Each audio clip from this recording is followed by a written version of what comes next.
Hey everybody, it's Jason with the Board Game Mechanics, and today we're going to take a look at a game called Distilled.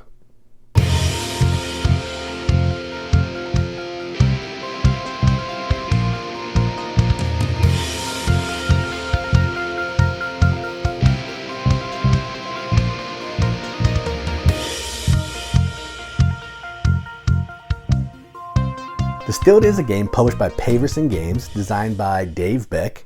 Plays 1 to 5 players, 30 minutes per player, ages 14 plus. All that's probably true. I don't know about the age, but there's a lot going on here. So, yeah, the theme, I don't care about the age, but it's a pretty in-depth game. But what you're doing in this game is you are running a distillery. Let's see if there's actual theme here. I think you're like inheriting the distillery or something. Let's see. You know how I love theme. I got to dive into this because I love it. You have inherited an abandoned distillery from a distant relative and are now tasked with bringing your family's business back to its former glory. Over the course of 7 rounds, you will acquire ingredients, items, recipes, and upgrades to create the world's most renowned spirits. Whoever has the most points, just like in a normal distillery, is the winner and the Master Distiller.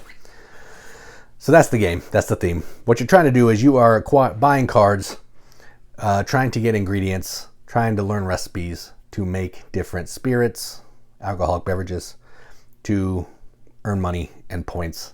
That's it. There's some set collection, there's some push your luck, there's some economic pieces to this game, but yeah, that's enough talking about it. Let's go on the table, check it out. Alright, so here's the game of Distilled. Set up for a 2-player game, but I'm only going to be showing you 1 player board and not really going through the whole thing because it's kind of a beast, but I'm at least going to show you all the phases of a round, what happens, how you're going to score, and all that kind of thing. So to set up, you're going to give each player this board here, which is your distillery. And each player is going to get a glass bottle and this barrel here to get started. Then you're going to get this board over here, these put off to the side, and one of the recipe cards. In this video, I'm going to be showing you A, it's the basic one. And then each player will get a sequence of a round card. I have this, and also on the back it has some icons and some scoring. Then you're going to get 3 distilled goals, which I have here. We'll talk about those in a little bit. And you're going to get a distiller. And this is going to give you a region, some kind of special ability, and the best part, a signature recipe, which is down here, which is something you can make. Some starting goods, a signature ingredient, and some starting money. Okay, so I did all that. I get $2, a water, and a yeast, and I put my marker over here off the side of 0. I have the other players over here too, just because. And that's player setup. All right. Now, to set up the board, you're going to put out the basic market, which is over here. It's always going to have these. How many things here? 7 things on them. Going from yeast, water, mixed grains, mixed plants, mixed fruits, clay barrel, wood barrel, all those. Then you're going to shuffle the distillery upgrades, ingredient, and premium items, and you're going to flip 4 of each of them. Okay. Then off to the side, you're going to have the truck, which is the discard pile for each of the piles. You're going to have the flavor deck, which will be used for aged spirits, and the alcohol, which will be used every time you put some sugar in your wash back, and we'll get to that. You're going to have some goals. Number of players plus 1, so I have 3 here. We'll touch on those a little bit. And then you're going to set the central board, which I have off to the side, up. This is the score track, round marker, and it's going to have the spirit bonuses, these little tiles here, that you're going to be claiming when you make a certain type of spirit. Okay. Then you'll have the money off to the side, which you can't see, and recipe cubes also off to the side where you can't see. Right. And somebody will be first player, I'll be first player, and we're ready to go. All right. So now in this game, we're going to do the game over 4 phases each round. Then we'll do some cleaning up. Then after 7 rounds, the game is going to be over. Okay. So round 1, we're all going to play in turn order. Then a lot of the distill phase, we're going to do all at the same time. And then we'll sell in turn order. We'll age in turn order, and then we'll end the round. Okay. So let's talk about the market. So on your turn, what you're trying to do is you're trying to get ingredients to make some of these spirits over there. All right. We all know how to make moonshine and vodka just for showing up. And we all know how to make our signature recipe, but it is difficult. So we're not going to be able to do that in round 1. So what we're going to try to do is we're going to try to either learn more recipes, which we have some bronze, we have some silver, and we have some gold, or we're going to try to make moonshine or vodka to score points and money and those tokens up there to get bonuses. All right, that's the gist of the game. Now, the way the market phase works is you can buy any of these cards for the cost of the card. The cost is down here. They'll be worth points if they're come out of your distillery or out of your, you distill with it and it's still in there. And you're going to have distillery upgrades, which you have 3 spaces here. You can buy those from up there. All right. But in this round, you're going to take 1 card, and you can only ever take 2 basic cards per round. So when you take that, maybe sit it over here so you know that you've done it and all that kind of thing. The yeast and the water will do a special ability for you. The rest of them will not. Some of these are going to give you special abilities and all that kind of stuff, but that's it. So this player's first. They're going to, what do they make? They'd like to make some vodka, I think. I have water and yeast. So let's do, I'll do a grain sugar. So I took 1 from here. I can take 1 more. Other player will go, they'll do their thing. They'll take 1 from the basic market. Then it's my turn again. I have $2. I'm actually going to take, can I buy anything for $2? I can. I'm actually going to buy this bottle here. A frosted glass bottle. When you buy it, if it's not a basic ingredient, it goes in there. You take your money and it goes away. Oh, also at the very first thing you're going to do is player powers. I have one. I get to add a water or a yeast to my pantry. So I'm going to go ahead and take a yeast. I would have done that at the very beginning before we started the market. And then when you buy that, it slides down. Other player goes. Let's say they take that. Slides down. Back to my turn. I'm going to... I don't have any money. So let's take another grain. So that's the 2 from the basic market. So I'm done. Other player passes. They don't have any money. I pass. I can't do anything else. I can't buy any cards. I don't have any money. I can't take any more of these. So I'm done. All right. So that's the end of market phase. Now we're going to do market cleanup. We're going to discard the last card of each, or last 2 cards if it's a 2-player game, which we are playing a 2-player game. So we'll discard the last 2 cards.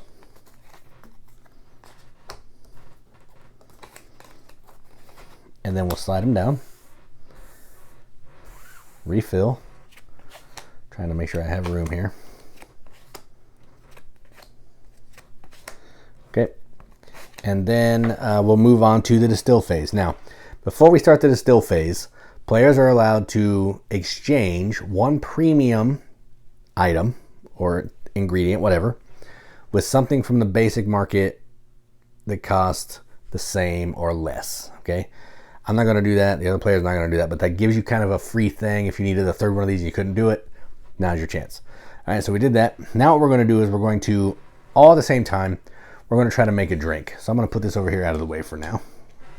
Now, the way this works is, in order to distill a drink, you have to have 1 water, which I have 1. I have a water. You have to have 1 yeast. I have 2 yeast, so I'll put 1 in there. And then you have to have some sugars, okay? So I'm trying to make vodka, which means I have to have at least 1 of any sugar in my drink. And I have to have a barrel, and we'll get to that. So to be safe, I'm going to put 2 sugars in my washback, okay? Now, the way this process works is, for every sugar you put in your washback, you're going to take an alcohol. So I have 2 alcohol, because the sugar is going to ferment. It's going to turn into alcohol. Then you're going to take all these cards, and you're going to shuffle them.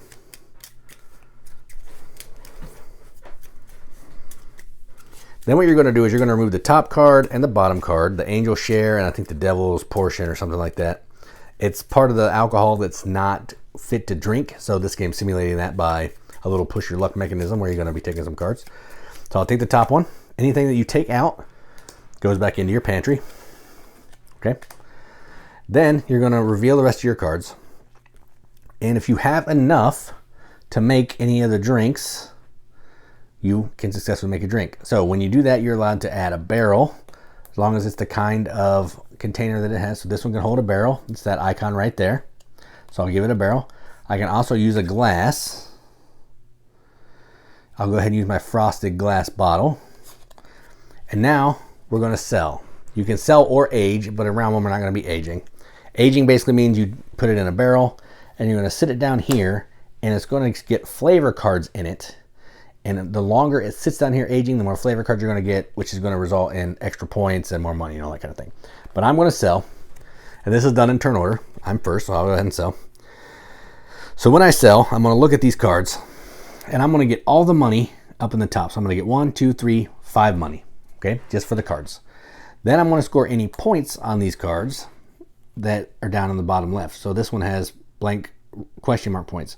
When selling, gain $1. If selling a non-aged spirit, gain 2 instead. I'm selling a non-aged spirit, so I gain 2 points. So I move my little red, 2 points.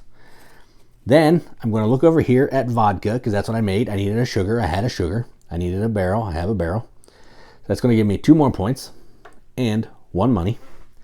But the best thing that it's going to give me is the vodka token.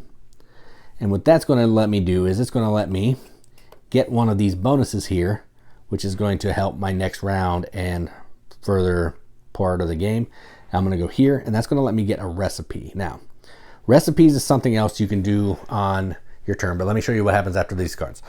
So any barrel, the starting barrel that you have or the glass bottle will come back to you. They never go away. Anything else you spend goes back to the piles that they came from. So alcohol, wheat, or yeast and wheat. Bottles you will keep, because bottles are going to score points for regions. This one doesn't have a region, but I'm still going to keep it anyway because I want to. Okay, so any bottles or containers that you have, you're going to keep because you're going to score points for that icon up there for same or different at the end of the game. Now, recipes. Let's talk about recipes. So during the market phase, you're allowed to buy any of these cards, or you can buy recipes. A bronze one will cost 2, a silver will cost 4, a gold will cost 6. The only way you're going to be able to make these other drinks is by unlocking the recipe and learning it. All right. So I put down here, I'm going to get a free recipe, and I'm going to do a silver or gold because they're the most expensive. And I think I'm going to actually try to do a whiskey. So I'm going to take a silver cube, unlock the whiskey. So now I can start working on making whiskey. It's higher points. It takes more stuff, and it also ages. Okay. So other players will do that, whatever they're going to do. If you're aging, if anybody aged, they would take a flavor card, put it under, and then they just wait till next round to try to sell it. Then at the end of the round, what you're going to do is you're going to check for fulfilled goals. So you look at the goals, see if anybody fulfilled any of them. It's not going to happen in round 1. If you did not sell, so say the other player aged. If you didn't sell, you can do a tasting, and that's going to let you decrease your money. You can go down 4 points to gain 4 money, because if you're not selling, you're not getting any money, and your next round is going to be difficult. You're going to move the round marker. So the round marker will go down. First player marker will pass. We'll do that, and then we'll go again. All right, so that's how the game's going to keep going through 7 rounds. Now, a couple things I didn't show you. We have these distilled goals. We have 3 of them. We're going to score 2. After round 3, we're going to discard one of these. And these are basically going to be additional ways for us to score points at the end of the game. So I want to have or be tied for the most bronze, silver, or gold spirit. So that is these. So bronze, silver, and gold. I want to have the most. Have or be tied for the most recipe cubes. So just unlocking the most recipes. Or have stuff from a certain region. Okay. So after round 3, you're going to discard one of those. Just more ways to score points. That's always good. And those are just for you, nobody else. And the second thing I wanted to show you is your signature ingredient. Now, in order to make your signature drink, you have to unlock your signature ingredient. And the way you do that is by putting one of these tokens up here. It will move your signature ingredient to your pantry. Now, a couple things with this thing. If you're distilling with it and it comes out, instead of it being out, it will go back into your drink. Now, the trick here is if it's in something that you're distilling, but you don't have enough to do your signature drink, you're going to consume this and not be able to use your signature drink. Once it's used, it's gone. So you need to make sure that you're using this when you're 100% sure that you're going to be able to do that, or you're going to waste it, and that's no good. Okay, so that's that. And aging, I kind of talked you through that. It's pretty simple. And then after the 7th round, we will score some in-game scoring. Anything that's aging, because you may put something in aging at the 7th round, it's going to walk you through how to score that. Normally, you just age it and then sell it when you want to and score the points, just like I did, plus extra points for however many round it's been aging. Then bottle collection. For every bottle, 2 or more that you have of the same region, so these little icons right there of the certain countries and parts of the world, you're going to get points. If you have at least 3 bottles from different regions, 1 bottle from 3 different regions, 5 points. Then you're going to do your distillery upgrades. So as you're playing, you're going to get some upgrades up on your board here. Like if I had this one, that'd be worth a point. We'll have distillery goals. You'll score those personal goals that I showed you here. Then you're going to do money, 5-to-1 ratio for points. Or there's some of these upgrades that will do a 3-to-1 ratio, all that kind of thing. Then after all that is said and done, whoever has the most points is the winner. Not the most in-depth overview that I've ever done, but you at least know what's going on, how the game works, and the most important part of making the spirit. So that is Distilled. Let's go up the top, see what I think about it. All right, so that was Distilled. Let's take a look at the components. This could be a little minute. Rulebook is really good. It's square. It's got examples, tons of pictures, step-by-step instructions. There's even like a step-by-step guide of like how to take a round or something. I don't know. I'm not going to look at that because I know how to play. I have the expansion in this box as well, which comes with its own little booklet. It just basically comes with different ingredients and like distillers and all that kind of stuff. It just adds more stuff. It doesn't change the game at all, just more stuff. Now let's talk about the good stuff. Player boards. Player boards are nice. They're real big. They have good art. They're all different. These dual layer parts where you put the recipe card, these are fantastic. And the cubes, love all that. The game trays in this that hold everything. So these are the Spirit Awards. They all go in there. First player marker, love it on that. All the cards go down in this piece. I don't know how well you can see this, but the cards go in here. Everything has its place. Every place has its thing. Love that. But one of the best parts, the game trays. So all the tiles, the different alcohol or spirit recipes in here, which is fantastic. There's some for the cubes and the money. Love all that. Easy setup, tear down. Makes life much, much simpler. Cool wooden bits that are custom to your player board. Whatever player board you take, you're going to have your own, still piece. Your cards are really nice quality. They're linen finish. They're easy to understand what they're saying. If they have any special abilities, points, the money you get, the cost, all that stuff, super easy to understand. So all the components are top notch. I have no complaints at all. Thick cardboard. The fact that it sets up and tears down easy, I love. Individual player powers with a whole pile of these. I mean, there's a butt ton of these, 30 of them or something. So many of these, you get dealt 2. You could deal yourself 4 if you want, if you're playing a 3-player game and just pick one. So all that's fun. Your individual recipe. Great components. Oh, the barrel. The barrel's cool. Barrel. So those are the components. Top notch. Good job. Now let's talk about the gameplay. This is a game that we saw last year, so 2022 at Origins, and we really wanted to get it. I just, couldn't swing it. This year we finally, bit the bullet, picked up the game, and I'm so glad we did. Katie played this before me. She taught me how to play it. Then we played it again, and this game is so good. It's just one of those games where you're not doing an awful lot. The things that you're doing on your turn are not complicated. You're buying cards. You're buying ingredients. You're buying recipe cubes. But everything you're doing is so satisfying. If you're making whiskey, you need certain ingredients to make whiskey. That makes sense with how the drinks, the ingredients that are in those drinks. If you're making an Asian drink, you're going to need to have a different kind of barrel to put it in. You need a clay pot instead of an actual barrel because that's what they do in that part of the world when they're making the spirits. So everything is so thematically tied. It makes it easier to teach, easier to understand, and the push your luck of what spirit you're trying to make. It can be super frustrating, but it's also a ton of fun, and I love it. So everything about this game is top notch. This is one that I'm glad I have. Never going to get rid of it. It's super fantastic. Can't wait to just play it. This is all I want to play right now. So that says something. So I'm going to give this a BG and accept the seal. I'm going to give this a 9 out of 10 on BGG, which is a 4.5 out of 5 wrenches on our arbitrary wrench scale. That means absolutely nothing, but we like to give it the games that we enjoy, and that's what I'm going to do. So that is Distilled from Paverson Games. I'm Jason with the Board Game Mechanics, and as always, keep gaming.